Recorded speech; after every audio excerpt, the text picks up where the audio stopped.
ಸುಳ್ಳು ಕೇಸ್ ಹಾಕಿಸೋದು ಮುನಿರತ್ನ ಅವರು ಇದು ಅವರ ಕಾರ್ಯಕರ್ತರ ಕೆಲಸ ಅಂತ ಕುಸುಮಾ ಅವರ ತಂದೆ ಹನುಮಂತರಾಯಪ್ಪ ಅವರು ಟಿವಿ9 ಜೊತೆಗೆ ಮಾತನಾಡಬೇಕಾದ್ರೆ ಹೇಳಿದ್ರು. ಗಿಮಿಕ್ ಮಾಡಿಕೊಂಡು ಪ್ರಚಾರ ಪಡೆದುಕೊಳ್ಳಲೇಬೇಕು ಹೀಗಂತ ಮುನಿರತ್ನ ಆರೋಪಕ್ಕೆ ಹನುಮಂತರಾಯಪ್ಪ ತಿರುಗೇಟನ್ನ ಕೊಟ್ಟಿದ್ದಾರೆ. ಇನ್ನು ಹನುಮಂತರಾಯಪ್ಪ ಅವರು ಟಿವಿ9 ಜೊತೆಗೆ ಮಾತನಾಡಿದ್ರು. ಆ ಸಂದರ್ಭ ಯಾವ್ಯಾವ ವಿಚಾರಗಳನ್ನ ಅವರು ಪ್ರಸ್ತಾಪ ಮಾಡಿದ್ರು ಬನ್ನಿ ನೋಡೋಣ. ಅವರೇ ಬಹುಶಃ ಹೇಳಿ ಮಾಡಿಸ್ಕೊಂಡಿದ್ದಾರೆ ಅಂತಿದ್ರಿ ನೀವು. ಅವೆಲ್ಲರಲ್ಲೂ ಪರಿಣಿತಿ ಹೊಂದಿರತಕ್ಕಂಥವ್ರು, ಕೊಲೆಯಿಂದ ಹಿಡಿದು ಡ್ರಗ್ಸ್ ಇಂದ ಹಿಡಿದು ಏನು ನಮ್ಮ ಬ್ಲಾಕ್ ಮೇಲ್ ಮಾಡೋದು, ಸಿಡಿ ಮಾಡಿಸೋದ್ರಿಂದ ಹಿಡಿದು ಎಲ್ಲರಲ್ಲೂ PhD ಪಡೆದು ಪರಿಣಿತರವರು.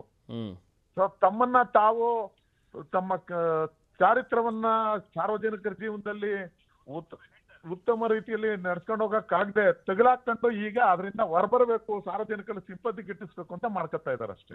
ನಾನು ಕೊಲೆ ಆಗೇ ಆಗತ್ತೆ, ಮುಂದಕ್ಕೆ ಆ ಕೊಲೆ ಒಂದು ಹೆಣ್ಣಿಂದ ಆಗತ್ತೆ ಅಂತ ಹೇಳ್ತಾರೆ. ನೇರವಾಗಿ ಕುಸುಮಾ ಅವ್ರ ಮೇಲೆ ಆರೋಪ ಮಾಡ್ತಿದ್ರು ಅವರು. ಅವರು ಮೊದ್ಲೇ ಪ್ರಾಯೋಜಿತ ಕಾರ್ಯಕ್ರಮ. ಅವ್ರ ಒಂದ್ ಮೀಟಿಂಗ್ ಅಲ್ಲಿ ಹೇಳ್ತಾರೆ ಅವ್ರ ವರ್ಕರ್ಸ್ಗೆ, ಯಾರಾದ್ರೂ ಒಂಚೂರು ಆಸಿಡ್ ಹಾಕ್ಬಿಟ್ಟು ಮೊಟ್ಟೆಲ್ ನಾನು ಕೊಡ್ಬಿಡಿ, ನಾವೆಲ್ಲ ಕಾಂಗ್ರೆಸ್ನವ್ರ ಮೇಲೆ ಹೇಳೋಣ ಅಂತ ಹೇಳಿ ಹೇಳ್ಕೊಟ್ಟಿದ್ದಾರೆ.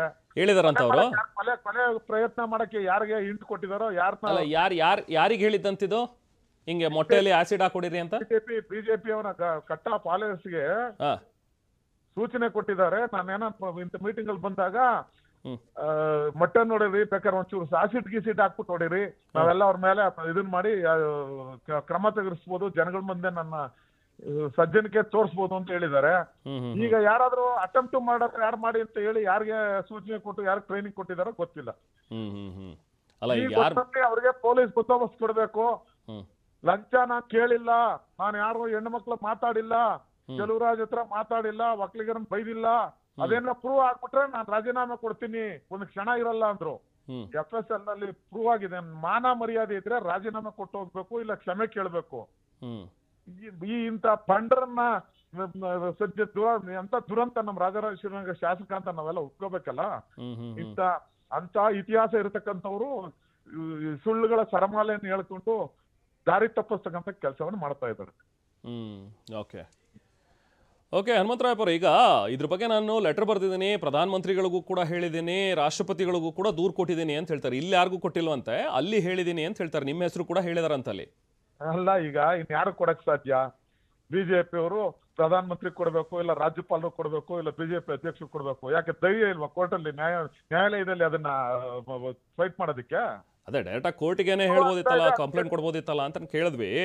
ಅವ್ರು ಇಲ್ಲ ಇಲ್ಲಿನ ಅವ್ರಿಗೆ ಯಾರ ಮೇಲೂ ನನಗೆ ನಂಬಿಕೆ ಇಲ್ಲ ಅಂತಾರ ಅವರು. ಅದಕ್ಕೆ ನಮ್ಮ ಮೇಲೆ ನಂಬಿಕೆ ಇಲ್ಲ ಅಂತಾನೆ ಇದಕ್ಕೆ ಪೊಲೀಸ್ನವ್ರ ಮೇಲೆ ಇಂಥವ್ರ ಮೇಲೆ ಎಲ್ಲ ಆರೋಪ ಹೊರಿಸಿ ಅವ್ರನ್ನೆಲ್ಲ ಕಪಿ ಮುಷ್ಟಿನಲ್ಲಿ ಹಿಡ್ಕೋಬೇಕು, ನನ್ನ ಮಾತು ಕೇಳೋದಿಲ್ಲ ಅಂತ ಹೇಳಿ ಇಂಥ ದಂಧೆಗೆ ಇಳಿದಿರೋದು. ಅದಕ್ಕೇನೆ ಮುಂದುವರ್ತ. ಅಲ್ಲ, ಇದನ್ನ ಹೇಗೆ ಮುಂದುವರಿಸ್ತೀರಿ ಈಗ ನೀವು ಇದನ್ನ? ಯಾಕಂದ್ರೆ ಅವ್ರು ನಿಮ್ಮ ಮೇಲೆ ನೇರ ಈಗ ನ್ಯಾಷನಲ್ ಟಿವಿಲಿ ಆರೋಪ ಮಾಡಿದ್ದಾರೆ, ನೀವೇ ಕೊಲೆ ಮಾಡಿಸೋದು, ನಮ್ಮನ್ನ ಕೊಲೆ ಆದ್ರೆ ನೀವೇ ಕಾರಣ ಅಂತ ಹೇಳಿದ್ದಾರೆ. ನೀವ್ ಹೇಗ್ ತಗೊಂಡೋಗ್ತೀರಿ ಇದನ್ನ? ನಾನ್ ಎಲ್ಲೂ ತಗೊಂಡೋಗೋನು ಅಲ್ಲ, ನನಗೂ ಇದಕ್ಕೂ ಸಂಬಂಧ ಇಲ್ಲ. ಅವ್ರು ಏನ್ ಬೇಕಾದ್ರೂ ಮಾಡ್ಕೊಬಹುದು, ಯಾರ ಕೈಲಿ ಬೇಕಾದ್ರೂ ತನಿಖೆ ಮಾಡಿಸ್ಕೊಬಹುದು. ಅವ್ರ ಕೊಲೆ ಆಗ್ಬೇಕು ಅಂತ ಅವರೇ ಯೋಚನೆ ಮಾಡ್ಕೊಂಡ್ರೆ ದೇವ್ರ ಇಚ್ಛೆ, ನನಗೂ ಅದಕ್ಕೂ ಸಂಬಂಧ ಇಲ್ಲ. ಮಾನ ಮರ್ಯಾದೆ ಇದ್ರೆ ಅವ್ರೇನ್ ಮಾತಾಡಿದ್ನಲ್ಲ ಅವನು, ನಾನ್ ಯಾರನ್ನೂ ಬೈದಿಲ್ಲ, ನಾನ್ ಯಾರಿಗೂ ಒಂದಿಲ್ಲ, ಲಂಚ ಕೇಳಿಲ್ಲ ಅಂತ. ಈಗಾಗ್ಲೇ ಇವತ್ ಪೇಪರ್ ನೋಡಿದೆ, ಲಂಚದ ಆಪಾದನೆಯಲ್ಲಿ ಪ್ರಾಸಿಕ್ಯೂಷನ್ಗೆ ಸ್ಪೀಕರ್ ಹತ್ರ ಅನುಮತಿಗೆ ಇದಿದೆ ಅಂತ ಬರೆಯಕ್ ಕೇಳಿ ಅವನಿಗೆ ಅನುಮತಿ ಕೊಟ್ಬಿಡಿ, ನಾನು ನ್ಯಾಯಾಲಯದಲ್ಲಿ ಮುಕ್ತನಾಗ್ಬಿಡ್ತೀನಿ ಸುಳ್ಳು ಅಂತ ಹೇಳಿ ಬರೆಯಕ್ ಕೇಳಿ ಸ್ಪೀಕರ್ ಹತ್ರ. ಸರಿ ಹನುಮಂತರಾಯಪ್ಪ, ಈಗ ಇಪ್ಪಂದಿರೋದನ್ನ ಚಾಲೆಂಜ್ ಮಾಡಕ್ ಹೇಳಿ FSL ನಂದಲ್ಲ ಅಂತ. ಅದ್ರ ಬಗ್ಗೆ ಏನ್ ಹೇಳ್ತಾರೆ ಕೇಳಿ. ಇವೆಲ್ಲಾ ದುರಂತಗಳ ಸರಮಾಲೆ ಇದೆ ಅವನ ಹತ್ರ. ಅವನು ಇವತ್ತೆಲ್ಲ ನನ್ಗೊಬ್ಬನ ಮೊಟ್ಟೆ ಹೊಡೆದ್ಬಿಟ್ರು ಅಂತ ಅವನೇ ಪ್ರಾಯೋಜಿತ ಕಾರ್ಯಕ್ರಮ.